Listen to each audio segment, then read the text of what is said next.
நீ பேரழகில் போர் நடத்தி என்னை வென்றாய்.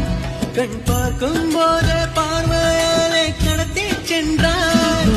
நான் பெண்ணாக பிறந்ததற்கு அர்த்தம் சொன்னாய். முன்னறியாத வெட்கங்கள் நீயே தந்தாய். என் உலகம் தனிமை காடு. நீ வந்தாய் பூக்களோடு. இனி தொடரும் கனவுகளோடு.